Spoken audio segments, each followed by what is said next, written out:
Renata duduk di balkon rumahnya pada suatu sore yang teduh. Secangkir teh melati mengepul di meja kecil, sementara jemarinya sibuk membolak-balik halaman sebuah novel yang sudah setengah lusuh. Angin sepo-sepo menyibak helai rambut hitam panjangnya, menyingkap wajah yang begitu lembut namun menyimpan keteguhan yang jarang dimiliki perempuan lain. Ia tampak begitu tenang, padahal hatinya tengah bergejolak oleh sesuatu yang tak bisa dijelaskan. Di mata banyak orang, kehidupan Renata adalah gambaran sempurna. Ia cantik, anggun, dan tampak berbahagia dengan pernikahannya bersama Ardi, seorang pria yang dikenal mapan dan ramah di lingkungan mereka. Rumah megah yang mereka tinggali di kawasan elit Jakarta menjadi saksi bisu keharmonisan yang sering mereka pertontonkan di depan tetangga maupun keluarga besar. Senyum Ardi yang hangat, sikap perhatian yang selalu ia tunjukkan di hadapan orang lain, serta caranya merangkul Renata seolah dunia hanya milik mereka berdua, semua itu membuat siapapun percaya bahwa mereka adalah pasangan ideal. Namun, di balik dinding rumah itu, realita jauh berbeda. Renata menyimpan luka yang tak terlihat. Ardi sudah lama berubah. Ia tak lagi pulang tepat waktu, sering mengaku harus lembur atau ada rapat mendadak yang tidak bisa ditinggalkan. Ponselnya penuh dengan kunci keamanan, bahkan Renata pun tak lagi bisa menyentuhnya. Bila Renata mencoba menanyakan, Ardi selalu punya alasan yang terdengar masuk akal, tetapi terasa dingin dan hambar. Kerjaan kantor makin gila, nah. Aku capek banget, ucapnya suatu malam, sambil melepas dasi dan menjatuhkan tubuh di sofa. Renata hanya tersenyum kecil, menyembunyikan perasaan getir yang menyesakkan dada. Ia tahu, seorang pria yang benar-benar mencintai istrinya akan menyempatkan waktu, meski sesibuk apapun. Tapi ia memilih diam, karena masih ada sejumput harapan bahwa Ardi hanya benar-benar tertekan oleh pekerjaan. Padahal, Renata bukanlah wanita biasa. Sejak usianya 26 tahun, ia sudah menjadi pemilik tunggal sebuah perusahaan besar yang bergerak di bidang distribusi dan retail fashion. Perusahaan itu berkembang pesat, bahkan masuk jajaran top di Indonesia. Namun, Renata jarang muncul ke depan publik. Ia lebih sering berperan di balik layar, membiarkan nama perusahaannya dipimpin oleh direktur kepercayaan. Hanya segelintir orang yang tahu bahwa dialah pemilik sesungguhnya. Alasannya sederhana, ia tidak ingin kekayaan dan statusnya membuat hubungan pribadi jadi semu. Ia ingin dicintai apa adanya, bukan karena hartanya. Sayangnya, pria yang ia pilih untuk mendampingi hidupnya ternyata bukan orang yang tahu cara menghargai anugerah itu. Malam itu, setelah menutup laptop kerjanya, Renata melirik jam dinding. Pukul 9:30. Ardi belum juga pulang. Ia sudah terbiasa dengan situasi ini, tetapi hatinya tetap tidak bisa menolak rasa khawatir. Ia mengambil ponsel dan mengetik pesan singkat. "Kamu masih di kantor?" Beberapa menit tak ada balasan. Renata menunggu dengan sabar, hingga akhirnya layar ponselnya menyala. "Iya, nah, lagi rapat sama tim. Mungkin pulang agak malam." Pesan itu begitu singkat, seakan ditulis dengan terburu-buru. Renata menghela napas panjang. Entah mengapa, instingnya mengatakan Ardi tidak sedang di kantor. Ada sesuatu yang ditutupinya. Renata menutup matanya sejenak. Ingatan tentang awal pernikahan mereka kembali muncul. Ardi dulu pria yang penuh perhatian, tak segan mengantar jemput Renata meski hanya ke salon. Ia sering membawakan bunga atau makanan favorit istrinya sepulang kerja. Mereka tertawa bersama, menonton film hingga larut, atau sekadar duduk berdua di teras rumah sambil menikmati kopi. Namun semua itu kini tinggal kenangan. Ardi lebih sering membawa wajah lelah, jarang mengajak bicara, bahkan sentuhan sederhana seperti menggenggam tangan pun semakin jarang. Renata tahu, cinta itu berubah seiring waktu. Tetapi ia tak pernah membayangkan perubahan yang terjadi akan sedingin ini. Keesokan harinya, Renata menerima telepon dari ibunya. "Nah, minggu depan ada acara ulang tahun Papa. Semua keluarga bakal kumpul. Kamu sama Ardi bisa datang, kan?" Suara ibunya terdengar riang di seberang. Renata tersenyum. Ia sangat merindukan suasana hangat keluarganya. "Tentu, aku pasti datang. Aku tanya dulu ke Ardi ya, biar bisa bareng." Setelah menutup telepon, Renata menyiapkan sarapan. Omelet sayur, roti panggang, dan segelas jus jeruk. Saat Ardi turun dari kamar, Ia menyambut dengan senyum yang tulus. Mas, minggu depan ada acara ulang tahun Papa. Mama minta kita datang bareng. Ardi, yang sedang membuka ponselnya, hanya melirik sebentar. Minggu depan? Hari apa? Hari Sabtu sore. Semua keluarga bakal kumpul. Ardi menghela napas panjang, lalu menggeleng pelan. Kayaknya aku nggak bisa, nah. Minggu depan aku ada meeting penting sama klien. Nggak bisa ditinggal. Renata terdiam sejenak. Matanya menatap wajah Ardi, mencari kejujuran yang mungkin masih tersisa di sana. Meeting hari Sabtu? Biasanya kan meeting kerjaan di hari kerja, Mas? Ardi langsung menyahut dengan nada sedikit kesal. Nah, kamu jangan suzon dulu. Ini klien penting. Kalau aku nggak datang, bisa bahaya buat perusahaan. Kamu ngerti kan? Renata mengangguk perlahan, meski hatinya menolak. Iya, aku ngerti. Selebihnya, sarapan pagi itu berlangsung dalam diam. Renata mencoba tetap tegar. Ia tidak ingin acara ulang tahun ayahnya ternodai oleh masalah rumah tangganya. Maka ia memutuskan akan pergi sendiri, sambil memberi alasan bahwa Ardi benar-benar sibuk. Namun, di dalam hati kecilnya, tumbuh keraguan yang semakin besar. Apakah benar Ardi sibuk bekerja, atau ada sesuatu yang disembunyikannya? Hari-hari berikutnya, Renata berusaha fokus pada pekerjaannya. Di kantor pusat, ia duduk di ruangannya yang sederhana, tanpa plakat nama pemilik perusahaan. Ia lebih nyaman membiarkan orang-orang memanggilnya Bu Renata, sebagai salah satu manajer eksekutif. Tak banyak yang tahu bahwa setiap keputusan besar di perusahaan ini tak lepas dari tangannya.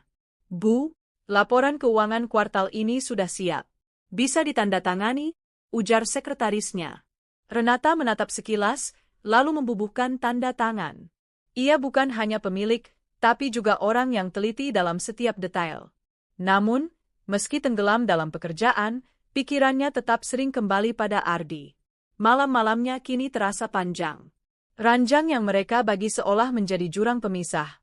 Renata tidur menghadap ke kiri, Ardi menghadap ke kanan, seakan ada tembok tak kasat mata di antara mereka. Dan di sanalah, luka batin Renata semakin dalam. Ia masih mencintai Ardi, tetapi ia tidak bisa mengingkari bahwa ada jarak yang semakin melebar. Renata menatap bayangannya di cermin kamar. Wanita itu tampak cantik, elegan, dengan sorot mata teduh. Namun, di balik itu semua, ia hanyalah istri yang merasa kesepian.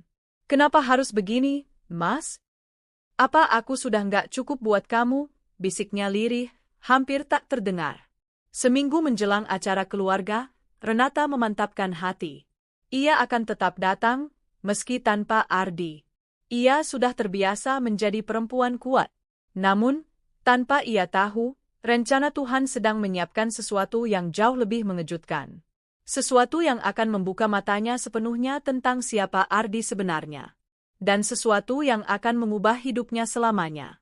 Sabtu sore itu langit Jakarta terlihat sendu, awan-awan kelabu menggantung rendah seolah sedang memendam rahasia. Renata berdiri di depan cermin besar di kamar, menata rambut panjangnya dengan rapi. Ia mengenakan kebaya modern berwarna biru pastel, pilihan mama yang sengaja dikirim beberapa hari lalu. Wajahnya dipulas tipis, senyum lembut yang menghiasi bibirnya membuat ia tampak anggun, meski ada bayangan kesedihan di balik matanya. Di sisi lain kamar, Ardi duduk di tepi ranjang sambil sibuk menatap layar ponsel. Jari-jarinya bergerak cepat, entah mengetik pesan kepada siapa. Renata yang melihat itu hanya bisa menarik napas dalam-dalam. Ia sudah berusaha meyakinkan diri bahwa mungkin benar suaminya sedang sibuk dengan urusan kantor. Namun, entah kenapa, ada rasa tidak nyaman yang terus menghantui. Mas? Renata memanggil lembut, sambil menoleh ke arah suaminya. Sahut Ardi, masih dengan mata tertuju ke layar ponsel. Renata mendekat, lalu duduk di sampingnya. Aku berangkat dulu ya. Mas yakin gak bisa ikut? Papa pasti senang banget kalau kita datang bareng. Ardi mendesah pelan, lalu menutup ponselnya dan menatap Renata. Nah, aku udah bilang kan? Aku nggak bisa. Ada meeting sama klien. Ini penting banget. Kalau aku nggak hadir, bisa berantakan semua kerjaan. Renata menahan senyum kecut. Tapi ini ulang tahun Papa, Mas. Setahun sekali. Kamu nggak bisa negosiasi jam meeting. Nada suara Ardi sedikit meninggi. Kamu pikir gampang? Dunia kerjaan nggak sesederhana itu. Nah, kamu kan tahu aku kerja keras buat kita juga. Renata terdiam. Kata-kata Ardi menampar batinnya. Seolah-olah kehadiran di ulang tahun ayah mertuanya tak sebanding nilainya dengan meeting yang katanya penting.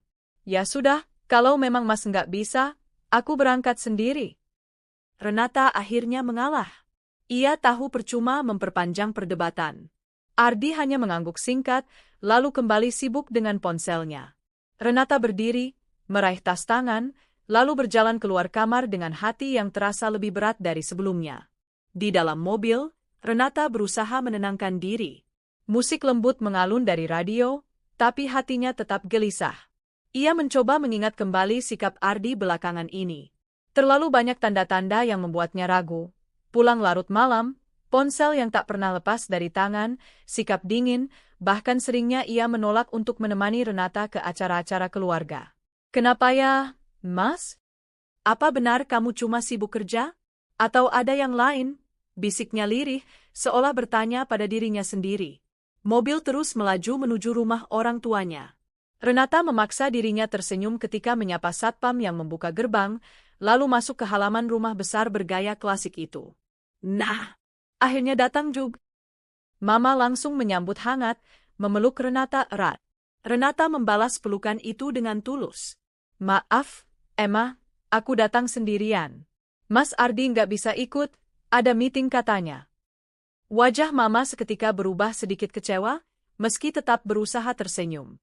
Oh begitu, ya sudah, nggak apa-apa. Yang penting kamu datang. Renata bisa merasakan kekecewaan itu, meski Mama tak mengatakannya secara langsung. Ia tahu, Papa sebenarnya sangat berharap Ardi hadir. Acara berlangsung meriah. Musik lembut mengiringi suasana penuh tawa. Keluarga besar berkumpul, saling bercakap, saling melepas rindu. Renata berusaha larut dalam kebahagiaan itu. Ia tertawa bersama sepupu-sepupu, membantu Mama mengatur makanan, dan menyapa tamu yang datang. Namun, jauh di lubuk hatinya, ada rasa sepi yang tak bisa dihapuskan. Saat melihat pasangan lain datang bergandengan, saling tersenyum, ia merasa iri. Harusnya ia juga seperti itu bersama Ardi, tapi kenyataannya, ia berdiri sendirian malam ini. Hingga tiba-tiba, sesuatu membuat langkah Renata terhenti. Di seberang ruangan, di antara kerumunan tamu, matanya menangkap sosok yang sangat dikenalnya. Ardi. Renata terperangah, hampir tak percaya dengan apa yang dilihatnya. Suaminya, yang katanya sedang meeting, berdiri di sana, mengenakan kemeja putih rapi, wajahnya segar tanpa sedikit pun tanda kelelahan. Namun, yang membuat hati Renata serasa ditusuk ribuan duri adalah wanita yang berdiri di samping Ardi. Wanita itu bergaun merah elegan, dengan rambut panjang bergelombang, senyum manis, dan tatapan penuh kepemilikan pada Ardi. Mereka terlihat begitu dekat. Bahkan, tangan wanita itu menggantung manja di lengan Ardi, seolah menandai wilayahnya. Renata mematung. Jantungnya berdegup kencang, napasnya tercekat. Dunia seakan berhenti berputar. Ardi tertawa kecil saat wanita itu membisikkan sesuatu di telinganya.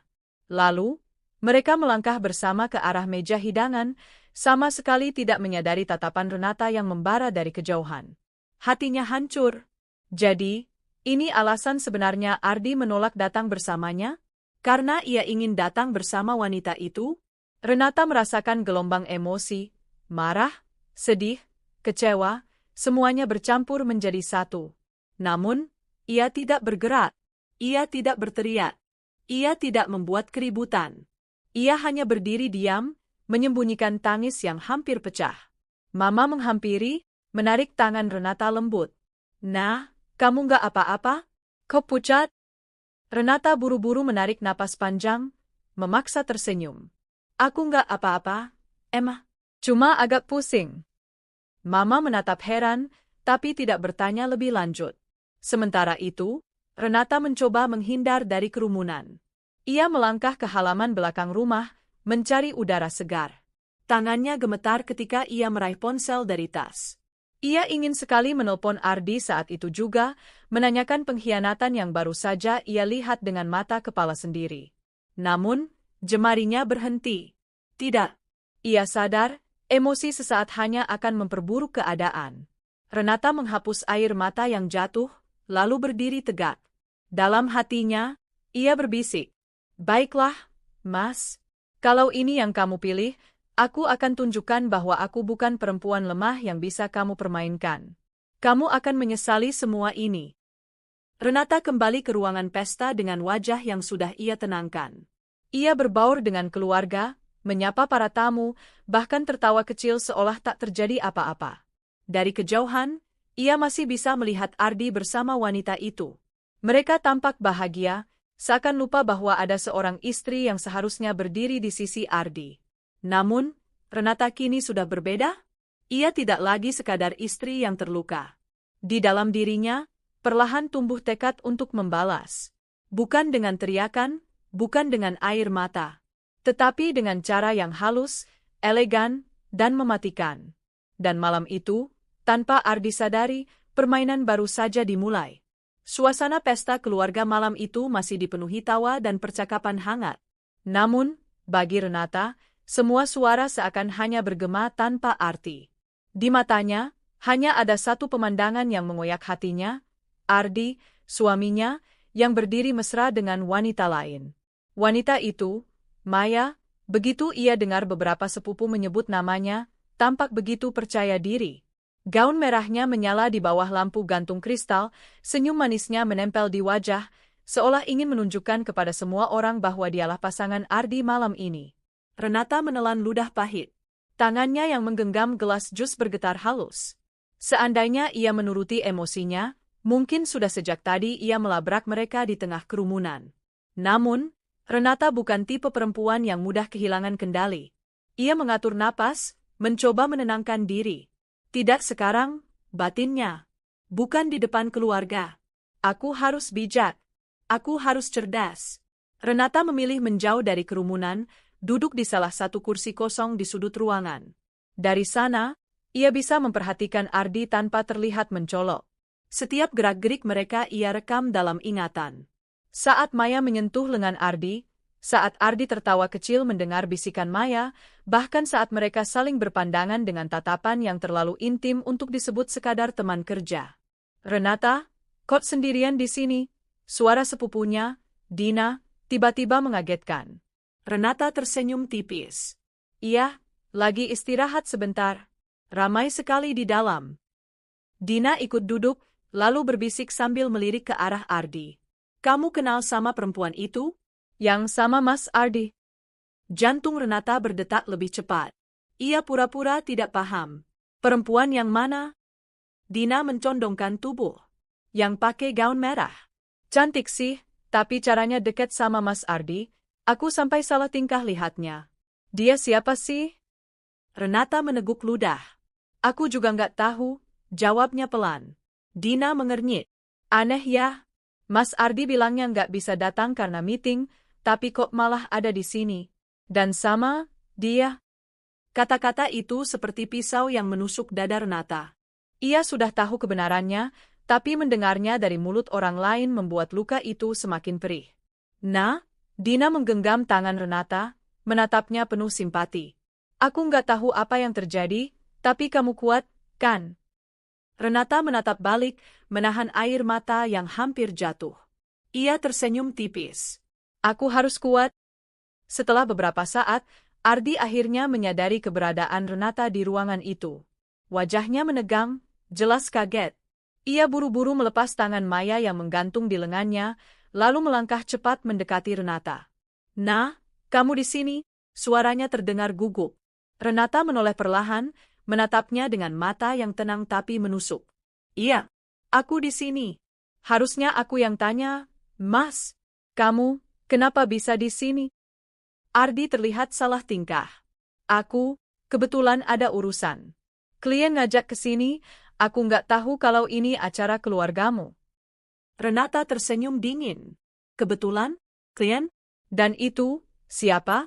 Ia melirik sekilas ke arah Maya yang berdiri tidak jauh dari mereka. Ardi langsung menoleh, lalu berkata cepat, "Oh, itu, rekan kerja. Kita lagi bahas proyek." Renata menahan diri agar tidak tertawa miris. "Rekan kerja," katanya. Rekan kerja macam apa yang berdiri menempel mesra di sebuah pesta keluarga? Namun, ia tetap diam. Baiklah. Kalau begitu, silakan lanjutkan meeting MU, Mas. Aku nggak mau ganggu." Renata bangkit berdiri dengan anggun, meninggalkan Ardi yang terdiam kaku. Sepanjang malam, Renata berusaha menyembunyikan perasaannya dari keluarga. Ia tetap ikut bernyanyi, ikut berfoto, ikut memotong kue bersama papa. Namun, hatinya sudah bulat. Ia tahu, Ardi bukan lagi pria yang sama. Dan ia tak bisa lagi menutup mata terhadap kenyataan. Ketika pesta usai dan semua tamu mulai pulang, Renata masuk ke mobilnya. Tangannya gemetar saat memegang setir. Ia menatap bayangannya di kaca spion. Wajah itu masih cantik, masih lembut, tapi ada luka yang begitu dalam di dalam mata. "Mas, kenapa kamu tega?" bisiknya lirih. Air mata akhirnya jatuh juga. Ia biarkan dirinya menangis dalam diam, melepaskan sedikit beban yang menyesakkan dada. Namun, di balik tangis itu, lahir sebuah tekad. Renata tidak akan membiarkan dirinya hancur. Jika Ardi memilih mengkhianatinya, maka ia akan membalas. Tapi bukan dengan cara kasar atau terburu-buru. Ia akan melakukannya dengan cara yang halus, elegan, dan membuat Ardi menyesal seumur hidup. Beberapa hari setelah pesta, Renata mulai bergerak diam-diam. Ia menyimpan foto dan video yang direkam sepupunya secara iseng saat pesta berlangsung, yang tanpa sengaja menampilkan Ardi dan Maya bersama. Itu bukti pertama. Lalu, ia meminta salah satu staf kepercayaannya di perusahaan, yang juga ahli IT, untuk membantu melacak jejak digital Ardi. Lokasi-lokasi yang sering ia kunjungi, transaksi kartu kredit, bahkan pesan-pesan singkat yang tersimpan di cloud. Sedikit demi sedikit, potongan puzzle mulai terkumpul. Ardi dan Maya ternyata sudah menjalin hubungan cukup lama.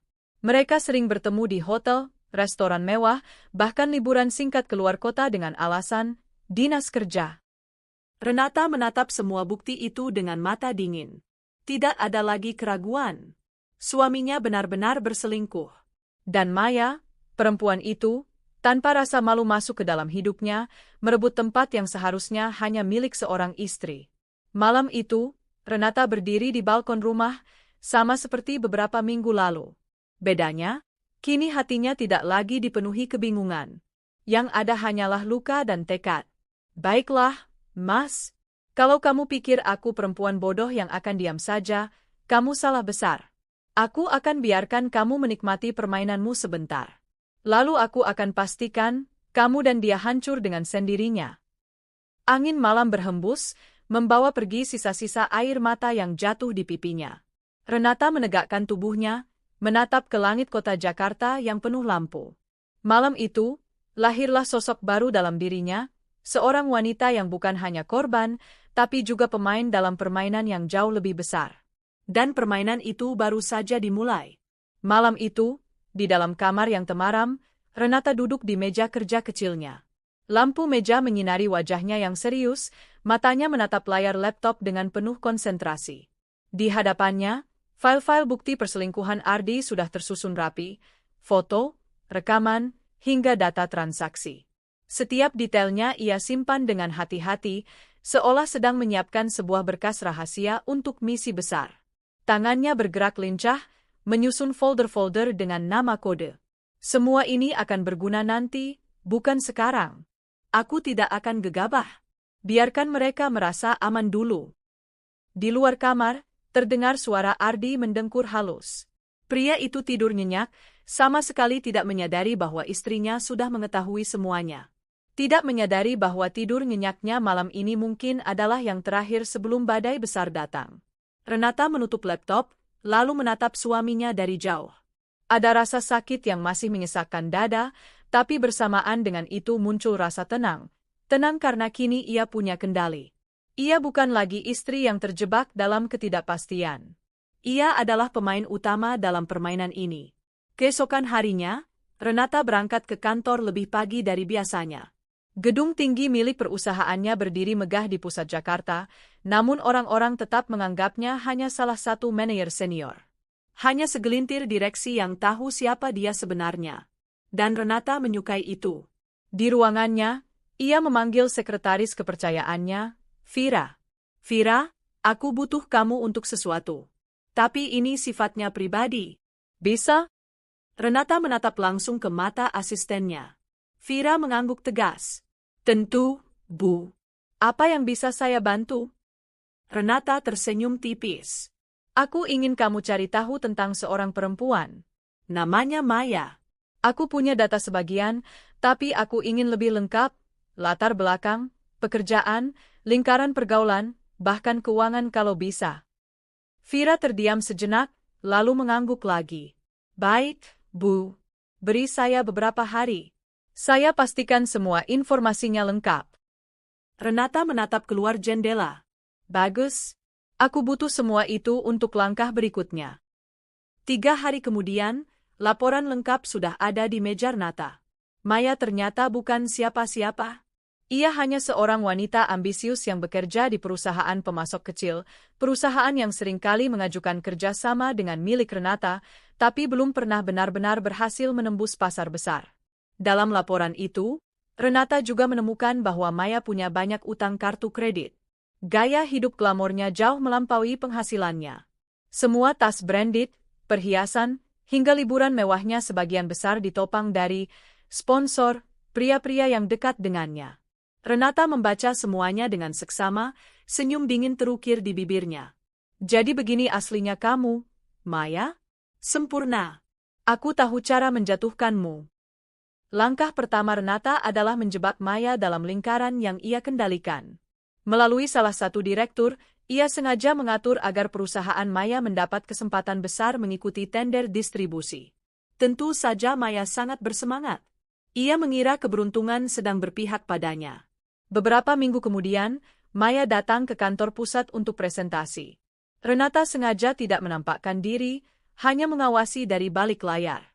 Namun, ia memastikan setiap langkah Maya terekam kamera CCTV, dari cara dia melangkah penuh percaya diri, hingga tatapan menggoda yang ia lemparkan pada manajer pria di ruang rapat. Setelah presentasi, Renata memerintahkan Vira untuk menjadwalkan pertemuan pribadi.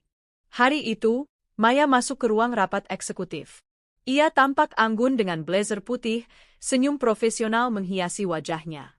Namun, ketika ia melihat siapa yang duduk di kursi utama, wajahnya sedikit berubah. Renata. Renata tersenyum ramah. Selamat siang, Mbak Maya. Senang akhirnya bisa bertemu langsung. Saya Renata. Maya tampak kaget, tapi cepat menutupi dengan senyum. Selamat siang, Bu. Kehormatan sekali bisa bertemu dengan Anda. Renata memperhatikan setiap gerak tubuh Maya. Ia tahu betul, di balik senyum itu ada rasa tidak nyaman. Apalagi setelah malam pesta itu, Maya pasti tahu Renata adalah istri Ardi. Presentasi Anda cukup menarik, kata Renata dengan nada tenang. Saya lihat ada potensi kerjasama. Tapi tentu, semua harus melalui proses yang ketat. Maya mengangguk cepat. Tentu, Bu. Kami siap mengikuti semua prosedur. Renata mencondongkan tubuh sedikit, menatap Maya dalam-dalam. Bagus. Saya suka orang yang siap bekerja keras. Oh ya, saya dengar Anda cukup dekat dengan salah satu karyawan perusahaan partner kami. Betul? Maya tampak terkejut sejenak, lalu tertawa kecil. Oh, maksud Ibu, Mas Ardi? Kami memang sering berdiskusi soal kerjaan. Renata tersenyum samar. Ya, saya tahu. Sangat dekat, ya? Maya kehilangan kata-kata. Wajahnya memerah, tapi Renata tidak memberinya kesempatan untuk membela diri. Baiklah, Mbak Maya. Saya rasa cukup untuk hari ini. Kami akan menghubungi Anda kembali. Renata menutup pembicaraan dengan senyum yang tetap ramah, meski penuh makna. Setelah Maya pergi, Renata menatap kosong ke arah pintu. Ia bisa merasakan kegugupan Maya tadi. Itu tanda bagus. Maya mulai sadar bahwa permainan tidak lagi sepenuhnya di tangannya. Namun, Renata tidak berhenti di situ. Ia mulai menyusun strategi berikutnya, memutus sumber daya Maya. Dengan satu perintah sederhana, ia bisa memastikan bahwa setiap bank yang bekerja sama dengan perusahaannya meninjau ulang kredit Maya. Perlahan tapi pasti, hutang-hutangnya mulai menjerat, bunga berjalan tanpa ampun. Di sisi lain, Renata tetap bersikap dingin di rumah. Ia tidak pernah menyinggung soal Maya kepada Ardi. Ia tetap melayani seperti biasa, bahkan terkadang tersenyum seolah tidak ada masalah. Itu membuat Ardi semakin lengah. Renata tahu, membiarkan lawan merasa aman adalah cara terbaik untuk menjatuhkan mereka. Suatu malam, ketika Ardi sibuk dengan ponselnya, Renata mendekat. "Mas, aku ada proyek baru di kantor. Kalau berhasil, kayaknya perusahaan bisa kerjasama dengan banyak pihak baru." Ardi hanya mengangguk tanpa menoleh. "Bagus, nah. Semoga lancar." Renata menatapnya lekat-lekat, senyum dingin terukir di wajahnya. "Kalau saja kamu tahu, salah satu pihak yang terjebak dalam proyek itu adalah kekasihmu sendiri." Hari-hari berikutnya, Maya semakin terperangkap. Tender yang ia kira akan menjadi penyelamat justru menyeretnya ke dalam masalah. Proyek itu penuh risiko, dan Renata dengan cerdik memastikan Maya menanggung sebagian besar beban. Di saat bersamaan, Ardi juga mulai goyah. Pekerjaan kantornya berantakan karena beberapa proyek gagal. Reputasinya di mata atasan menurun drastis. Ia sering pulang dengan wajah lelah, marah-marah tanpa alasan, bahkan mulai jarang tersenyum. Renata hanya memperhatikan dalam diam. Ia tahu, badai yang ia rancang sudah mulai bekerja. Suatu malam, saat Ardi tertidur lelap, Renata berdiri di samping ranjang. Ia menatap suaminya dengan mata yang penuh luka sekaligus dingin. "Mas, kamu pikir aku nggak tahu? Kamu pikir aku lemah? Lihat saja. Aku akan hancurkan kamu dan dia tanpa perlu mengotori tanganku. Kalian berdua yang akan menghancurkan diri kalian sendiri." Renata kemudian berbalik, melangkah keluar kamar menuju balkon. Angin malam menyapu wajahnya, membawa ketenangan yang aneh. Malam itu, ia merasa lebih kuat dari sebelumnya. Strateginya baru saja dimulai, dan ia yakin hasilnya akan jauh lebih manis daripada sekadar amarah sesaat. Renata mulai menggerakkan bidak-bidaknya. Dengan kecerdikan dan kekuatannya, ia menjebak Maya ke dalam proyek berisiko, memutus sumber daya, dan perlahan menggoyahkan pijakan Ardi. Semua ia lakukan tanpa perlu membuka mulut tentang pengkhianatan yang ia ketahui. Permainan baru saja dimulai, dan Renata siap menjadi pemenang. Minggu-minggu berikutnya, suasana rumah Renata tetap terlihat normal. Pagi-pagi ia memasak sarapan, menata rumah, tersenyum pada Ardi yang tampak sibuk dengan ponselnya. Ardi, tanpa sadar, mulai kehilangan pijakan. Ia sering pulang dengan wajah letih, gelisah, bahkan mulai menghindari Renata dengan alasan pekerjaan. Namun, di balik senyum manis Renata, badai perlahan sedang menyelimuti Ardi dan Maya. Semua dimulai dari proyek distribusi yang sebelumnya Renata serahkan pada Maya. Maya awalnya percaya diri. Ia sudah mempersiapkan semua dokumen, presentasi, bahkan strategi promosi dengan semangat tinggi. Ia yakin proyek ini akan menjadi batu loncatan besar untuk reputasinya. Namun, apa yang Maya tidak tahu, Renata telah memasang jebakan halus. Beberapa kontrak disusun dengan syarat-syarat yang nyaris mustahil untuk dipenuhi, margin keuntungan yang tipis, serta target yang terlalu ambisius. Semua risiko itu dibuat seolah-olah wajar. Hasilnya, pada hari H presentasi dengan klien utama, Maya panik. Beberapa data tidak sinkron, perhitungan biaya meleset, dan beberapa supplier yang seharusnya mendukung proyek justru menunda pengiriman. Renata, yang mengamati dari jauh, tetap tenang. Ia tahu Maya tidak punya jalan keluar. Ketika rapat evaluasi berlangsung, Maya berusaha menjelaskan semua kendala. Namun, atasan dan klien melihatnya sebagai kesalahan manajemen. Kontrak gagal. Reputasi Maya hancur. Ardi, yang semula percaya proyek itu akan sukses, mulai menerima konsekuensi dari kegagalan itu. Reputasinya sebagai manajer yang andal mulai dipertanyakan. Rekan-rekan kerja mulai curiga dengan hubungannya dengan Maya, terutama karena mereka tahu Maya adalah kekasih gelapnya. Renata, meski tinggal diam di rumah, terus memantau setiap gerak-gerik Ardi. Ia meneliti email, pesan singkat, dan laporan internal. Ia menikmati momen ketika Ardi mulai gelisah, panik, dan mulai merasakan tekanan yang selama ini ia alami sendiri. Di malam hari, ketika Ardi pulang, wajahnya tampak muram. Ia duduk di sofa, menatap Renata tanpa berkata sepatah kata pun. Renata mendekat, tetap tersenyum. "Capek ya, Mas? Banyak kerjaan hari ini." Ardi mengangguk pelan, suaranya serak. "Iya, agak ribet." Renata duduk di sampingnya, menyentuh tangannya lembut. "Kalau capek, istirahatlah dulu. Nanti kita bisa bicara pelan-pelan." Ardi tersentuh dengan sentuhan itu, namun ada rasa bersalah yang tak bisa ia ungkapkan. Ia tahu, Renata tahu sesuatu. Di sisi lain, Maya mulai merasakan tekanan nyata dari dunia finansialnya sendiri. Hutang kartu kredit menumpuk, bunga berjalan tanpa ampun, dan proyek yang gagal membuatnya kehilangan sebagian besar sponsor. Renata, dengan cerdik, mengatur agar bank-bank meninjau ulang kredit dan limit kartu Maya.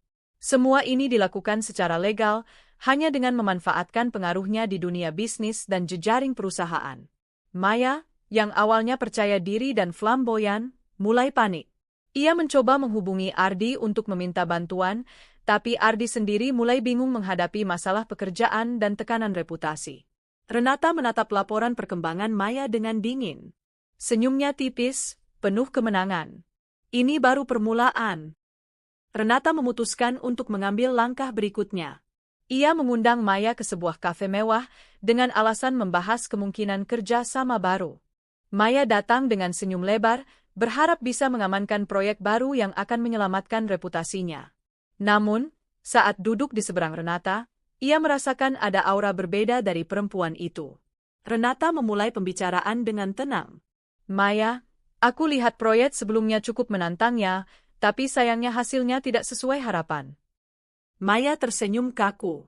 "Iya, memang ada beberapa kendala, Bu. Tapi aku yakin kita bisa perbaiki." Renata mencondongkan tubuh sedikit, menatap mata Maya. "Aku juga tahu beberapa hal tentang situasi finansialmu. Sepertinya beberapa utangmu sudah mulai menumpuk, ya?" Maya menelan ludah, panik. Bukan urusan ibu." Renata tersenyum dingin. "Aku hanya ingin kamu sadar. Semua langkahmu bisa aku pantau. Jadi, mungkin lebih baik berhati-hati, bukan?" Maya tersentak. Ia mulai menyadari bahwa Renata bukan sekadar istri Ardi biasa. Ia adalah perempuan cerdas, strategis, dan mampu menghancurkan kehidupan mereka berdua tanpa perlu melakukan kekerasan fisik. Ardi semakin bingung dan terpojok. Ia mulai menyadari bahwa Renata bukan lagi korban pasif. Ia sering pulang dengan wajah lelah, menatap Renata yang tersenyum tenang, dan merasakan ketakutan yang aneh. Suatu malam, Ardi mencoba mengajak Renata bicara. "Nah, kita perlu bicara soal hubungan kita." Renata menatapnya, tenang. "Oh ya? Tentang apa, Mas?" Ardi tergagap, mencari kata. Aku merasa bersalah. Aku salah sama kamu." Renata tersenyum, lembut tapi menusuk. "Kalau begitu, Mas, aku sarankan mulai menata hidupmu dengan benar. Karena kalau tidak, aku akan pastikan semuanya berantakan, termasuk dirimu dan dia." Ardi terdiam. Hatinya mulai takut. Ia menyadari bahwa permainan yang selama ini ia kira hanya seputar kebohongan dan rahasia, kini sudah berada di tangan Renata. Beberapa minggu berikutnya, kehancuran Maya mulai terlihat. Proyek-proyek yang ia tangani gagal satu persatu. Hutang-hutang menumpuk. Reputasinya di dunia bisnis mulai hancur. Ardi, yang mencoba menutupi segalanya, mulai kelelahan secara mental. Hubungannya dengan Maya mulai renggang. Mereka sering bertengkar karena tekanan pekerjaan dan kegagalan finansial. Renata, di sisi lain, tetap dingin dan tenang. Ia terus mengamati, sesekali menertawakan dalam hati melihat bagaimana Ardi dan Maya perlahan menghancurkan diri mereka sendiri. Di malam yang sunyi, Renata duduk di balkon rumah. Angin malam membawa ketenangan. Ia menegaskan kembali tekadnya. Ini baru permulaan. Mereka akan terus jatuh sendiri. Aku tidak perlu menjerumuskan mereka dengan kasar. Cukup bermain cerdas, diam, dan biarkan dunia mereka runtuh perlahan. Dan saat semua selesai, aku akan berdiri di sini sebagai pemenang. Renata menatap langit Jakarta yang penuh lampu. Perasaan sakit hati kini berubah menjadi kekuatan. Ia tahu, Ardi dan Maya sedang berada di ambang kehancuran, dan setiap langkah yang ia ambil akan membuat mereka semakin terjerumus. Dan Renata siap menikmati momen itu, dengan elegan, tenang, dan tanpa noda. Kehancuran Maya dan Ardi mulai terlihat. Renata berhasil memanipulasi situasi sehingga keduanya terpojok, Maya dengan finansial yang memburuk, Ardi dengan reputasi yang goyah. Renata tetap tenang, mengawasi dari jauh, dan memastikan semua langkahnya membawa hasil tanpa harus menumpahkan emosi atau membuat keributan. Permainan balas dendam sudah berjalan, dan perlahan, mereka jatuh ke dalam jebakan yang ia buat sendiri. Minggu-minggu berikutnya, suasana di sekitar Ardi semakin mencekam. Tekanan pekerjaan, kegagalan proyek, dan reputasi yang mulai runtuh membuatnya gelisah. Setiap kali pulang ke rumah, ia merasakan dinginnya tatapan Renata yang selalu tenang, selalu tampak lebih kuat darinya. Renata, di sisi lain, semakin menguasai permainan. Ia tidak pernah secara langsung menyerang atau menyinggung Ardi dan Maya, tetapi setiap langkah yang ia ambil perlahan memaksa keduanya terperangkap dalam lingkaran kehancuran. Maya, yang sebelumnya percaya diri dan flamboyan, mulai kehilangan pijakan. Hutang-hutangnya menumpuk, Ban mulai menagih, dan proyek-proyek yang sebelumnya diandalkan gagal satu persatu. Ia mencoba menghubungi Ardi untuk mencari bantuan, namun Ardi sendiri semakin bingung menghadapi masalah di kantornya. Suatu malam, Maya datang ke rumah Ardi dengan wajah panik. Ia mengetuk pintu dengan tangan gemetar. "Ardi, kita harus bicara," katanya cepat. Ardi membuka pintu, wajahnya tampak letih dan marah. "Maya, ini sudah kelewatan.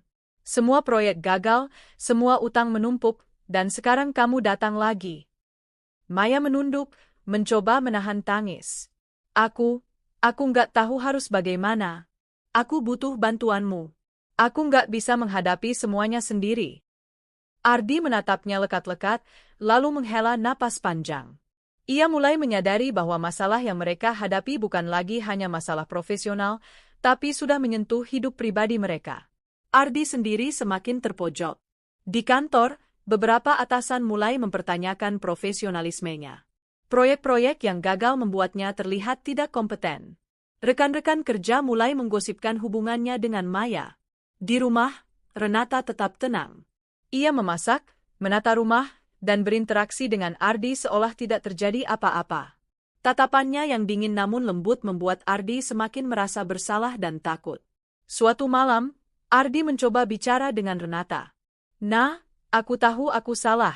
Aku ingin memperbaiki semuanya." Renata tersenyum tipis, suara lembut tapi menusuk. "Mas, aku sudah lihat semuanya. Kamu dan dia akan menghadapi konsekuensi dari pilihan kalian sendiri. Aku hanya perlu menunggu saat yang tepat." Ardi menunduk, tak mampu membalas. Ia mulai merasakan ketidakberdayaan yang belum pernah ia rasakan sebelumnya. Renata memutuskan untuk mengeksekusi langkah terakhirnya. Ia memanggil Vira, asistennya, dan memberikan instruksi tegas. "Vira, pastikan semua bukti yang kita miliki tentang mereka tersimpan rapi. Kemudian, atur agar beberapa dokumen ini jatuh ke tangan orang-orang yang tepat. Aku ingin dunia mereka runtuh secara perlahan tapi pasti." Vira mengangguk. "Baik, Bu. Semua akan dilakukan sesuai rencana." Renata tersenyum. Ia tahu, saat langkah ini dijalankan, Ardi dan Maya tidak akan bisa lagi melawan. Dunia mereka akan runtuh dari semua sisi, reputasi, finansial, dan hubungan pribadi. Beberapa hari kemudian, Maya menghadapi konsekuensi finansial yang lebih parah. Bank menahan sebagian asetnya, supplier menuntut pembayaran, dan proyek yang seharusnya menjadi penyelamat justru menjeratnya lebih dalam. Maya mencoba menghubungi Ardi, tetapi Ardi sendiri mulai menjauh. Ia mulai menyadari bahwa semua yang terjadi adalah hasil dari pilihan mereka sendiri, dan tidak ada yang bisa disalahkan selain diri mereka sendiri. Renata, di sisi lain, tetap tenang. Ia menatap laporan terbaru dengan senyum dingin. Maya hampir hancur. Suatu malam, Ardi datang ke rumah Renata, wajahnya lelah dan panik. "Nah, aku Aku nggak tahu harus bagaimana. Semua salahku. Semua salah kita.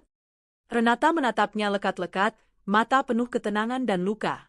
Mas, aku sudah katakan. Semua ini konsekuensi dari pilihan kalian. Aku tidak perlu melakukan apa-apa, karena kalian sudah menghancurkan diri sendiri. Ardi terdiam. Ia merasakan rasa bersalah dan ketakutan yang mendalam. Ia menyadari bahwa selama ini ia meremehkan Renata. Ia menyadari bahwa istrinya bukan perempuan lemah yang bisa dimainkan. Renata tetap berdiri tegak, menunjukkan kekuatan yang tak terbantahkan. Ia adalah wanita yang mampu bertahan, merencanakan, dan mengeksekusi balas dendam dengan elegan. Hari-hari berikutnya, kehancuran Ardi dan Maya semakin nyata. Maya kehilangan beberapa proyek penting, reputasinya di dunia bisnis hancur, dan hutangnya menumpuk. Ardi menghadapi tekanan di kantor, gosip menyebar, dan kepercayaan atasan mulai hilang. Hubungan mereka mulai renggang, sering bertengkar, dan saling menyalahkan. Renata, di sisi lain, tetap berdiri tegak. Ia tidak mengekspresikan kemarahan, ia tidak menimbulkan keributan, namun setiap langkahnya menghancurkan mereka perlahan. Renata duduk di balkon rumahnya, menatap lampu-lampu kota Jakarta. Angin malam menyapu wajahnya, membawa ketenangan dan rasa puas yang aneh. Ini baru permulaan, tapi mereka sudah jatuh ke jurang yang aku buat. Tidak ada yang bisa mereka lakukan. Aku tidak perlu marah, tidak perlu ribut. Diam dan strategi adalah senjataku. Dan sekarang, mereka merasakan akibatnya sendiri. Renata tersenyum tipis. Ia tahu, balas dendamnya hampir sempurna. Ardi dan Maya hancur bukan karena kemarahan atau kebencian, tapi karena kecerdasan dan kesabaran seorang perempuan yang disakiti, namun memilih bermain cerdas. Di bagian 6 ini, kehancuran Ardi dan Maya semakin jelas. Mereka mulai merasakan akibat dari setiap keputusan dan tindakan mereka sendiri, sementara Renata tetap tenang, mengawasi, dan memastikan strategi balas dendamnya berjalan sempurna. Ketegangan psikologis dan emosional memuncak, menjadikan Renata sebagai sosok yang dominan dalam permainan ini. Minggu-minggu terakhir terasa seperti badai bagi Ardi dan Maya. Dunia mereka runtuh perlahan, satu demi satu. Tidak ada jalan keluar, tidak ada orang yang bisa mereka percaya. Semuanya kini berada dalam kendali Renata, tanpa perlu konfrontasi terbuka. Renata, di sisi lain, tetap tenang, anggun, dan penuh kendali. Ia berjalan di rumahnya dengan langkah mantap, tatapannya dingin tapi elegan. Ia tahu, saat ini adalah saat puncak balas dendamnya. Maya hampir tidak memiliki harapan. Proyek-proyek yang ia tangani gagal total, hutang menumpuk, dan reputasinya hancur di dunia bisnis. Ia mencoba mencari bantuan dari Ardi, tetapi pria itu sendiri sudah kehilangan kendali atas hidupnya. Suatu sore, Maya datang ke rumah Ardi dengan wajah pucat.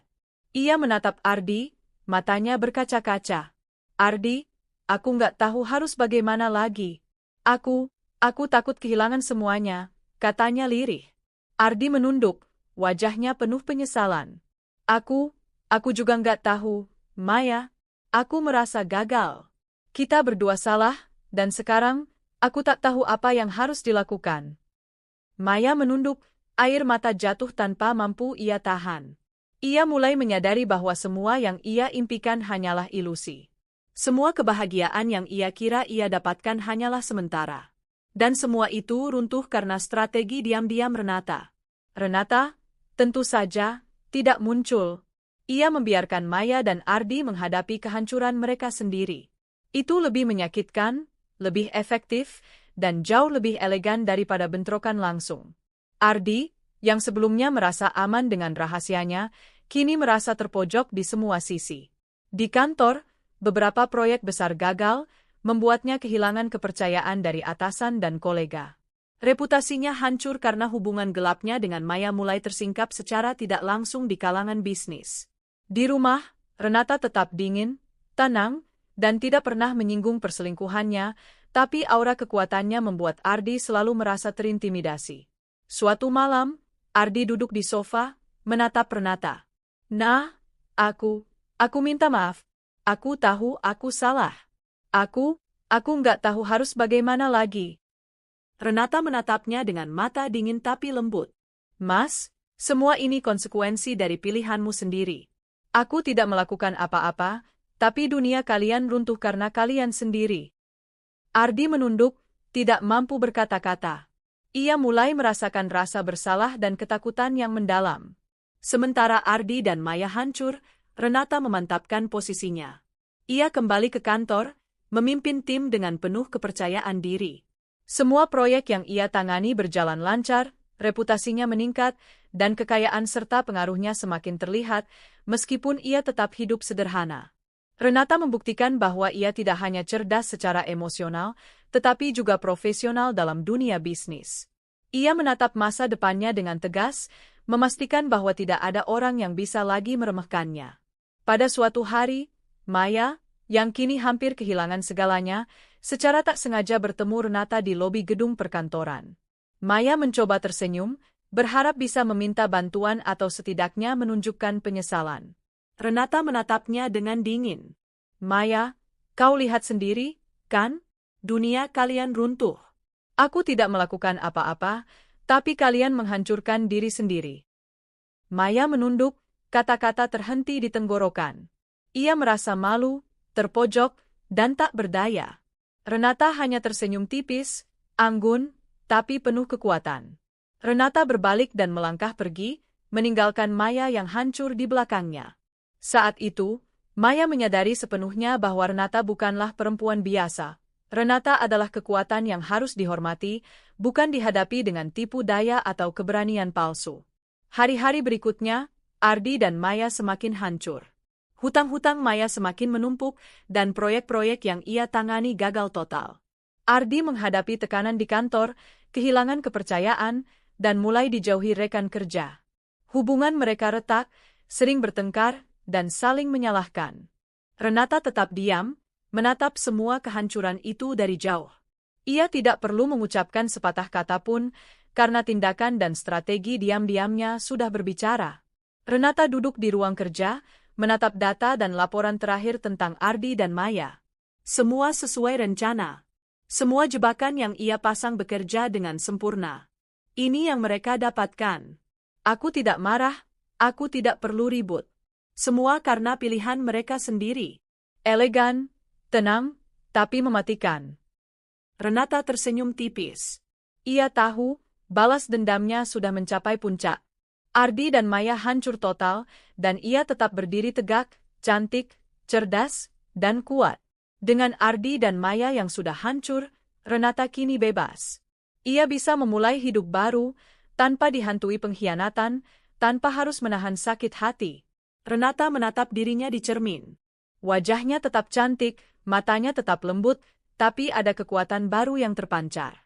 Ia menyadari bahwa pengalaman pahit ini mengajarinya satu hal, ketenangan, kecerdikan, dan kesabaran adalah senjata terkuat dalam menghadapi pengkhianatan. Sekarang waktunya aku hidup untuk diriku sendiri, bisiknya pelan. Tidak ada yang bisa menghentikanku lagi. Renata tersenyum, menutup laptop, dan melangkah ke balkon. Angin malam menyapu wajahnya, membawa perasaan lega, puas, dan penuh kekuatan. Ia tahu, dunia ini bisa keras dan penuh pengkhianatan, tapi selama ia cerdas dan sabar, ia akan selalu menang. Di bagian 7 ini, Ardi dan Maya benar-benar hancur, finansial, profesional, dan emosional mereka runtuh.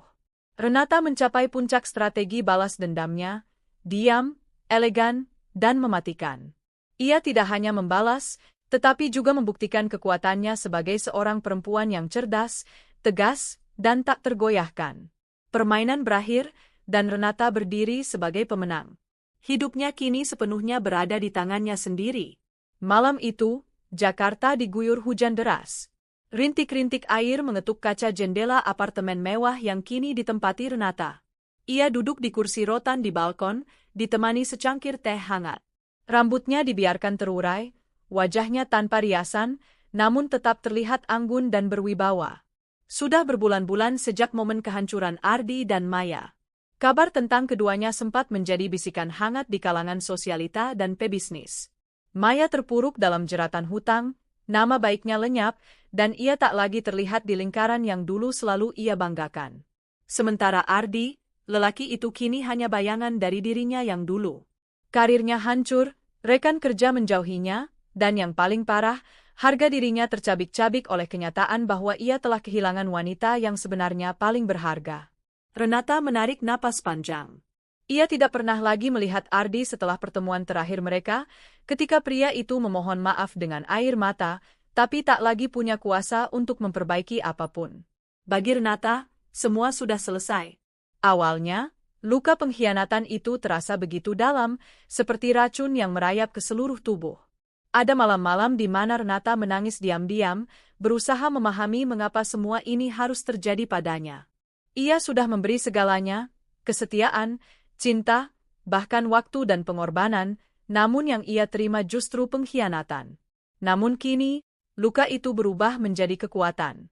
Jika mereka berpikir aku akan hancur, mereka salah besar. Batinnya. Renata belajar bahwa pengkhianatan bukanlah akhir dari segalanya. Justru dari situlah ia menemukan siapa dirinya yang sesungguhnya. Ia bukan hanya seorang istri yang terluka, ia adalah seorang perempuan kuat yang mampu berdiri sendiri, memimpin kerajaan bisnis, dan melawan dengan cara paling elegan. Perusahaannya kini berkembang pesat. Setelah drama besar yang mengguncang hidupnya, Renata memutuskan untuk lebih terbuka soal siapa dirinya sebenarnya. Ia tidak lagi sembunyi di balik sosok sederhana yang selalu menutupi statusnya. Media mulai mengenalnya sebagai sosok pengusaha perempuan muda yang sukses, cerdas, sekaligus inspiratif. Banyak yang terkejut saat tahu wanita anggun yang dulu jarang menonjolkan diri ternyata pemilik tunggal perusahaan distribusi fashion terbesar di Jakarta. Namun, Renata tetap menjaga sikap rendah hatinya. Ia tidak pernah menggunakan statusnya untuk merendahkan orang lain. Justru sebaliknya, ia menggunakan pengaruhnya untuk membuka lapangan kerja baru, mendukung desainer muda, dan memberikan beasiswa bagi perempuan yang ingin belajar bisnis. Aku ingin perempuan tahu bahwa kita bisa kuat, bisa berdiri sendiri, tanpa bergantung pada siapapun, ucapnya suatu kali saat diwawancarai media. Beberapa bulan setelah badai itu berlalu, Renata menghadiri acara keluarga lagi, kali ini perayaan ulang tahun ibunya. Suasana hangat, penuh tawa, dan canda. Ibunya menatap Renata dengan bangga. Kamu terlihat berbeda, Nak. Lebih kuat, lebih bersinar. Renata tersenyum, menggenggam tangan ibunya. Mungkin karena aku akhirnya bebas, Bu. Bebas dari orang-orang yang tidak pantas ada di hidupku. Ayahnya yang biasanya pendiam ikut menimpali. Kamu sudah melalui banyak hal. Ayah bangga sekali. Ingat, kamu tidak sendirian. Kami selalu ada. Keluarga selalu menjadi sumber kekuatan Renata. Di saat ia hampir runtuh, keluargalah yang membuatnya tetap tegak. Dan kini, ia kembali ke dalam pelukan mereka, bukan sebagai perempuan terluka, melainkan sebagai pemenang yang lebih bijak. Kabar terakhir yang Renata dengar, Ardi kini bekerja di perusahaan kecil, jauh dari posisi prestisius yang dulu ia miliki. Wajahnya tampak kusut, tubuhnya tak lagi segar, dan semangatnya meredup. Renata tidak pernah lagi menghubunginya. Baginya, Ardi hanyalah masa lalu. Namun, di lubuk hatinya yang terdalam, Renata tetap berdoa diam-diam agar Ardi bisa belajar dari kesalahannya. Bukan karena masih cinta, melainkan karena ia ingin melepaskan semua dendam yang tersisa. Ia sudah menang, dan ia tidak butuh lagi melihat penderitaan orang lain untuk membuktikannya. Suatu malam, Renata menulis di jurnal pribadinya. Balas dendam tidak selalu berarti membalas dengan kemarahan. Ada kalanya balas dendam paling menyakitkan adalah dengan tetap tenang, tetap berdiri, dan membiarkan mereka yang mengkhianati kita runtuh oleh kesalahan mereka sendiri. Aku tidak berteriak, tidak menangis di hadapan mereka. Aku hanya diam, tersenyum, dan berjalan lebih tinggi. Itu sudah cukup. Renata menutup bukunya dengan senyum. Ia tahu, perjalanan ini mengajarkannya bahwa kekuatan sejati bukanlah pada seberapa keras ia membalas, tetapi seberapa anggun ia bisa melewati semuanya. Renata tidak buru-buru membuka hati untuk orang lain.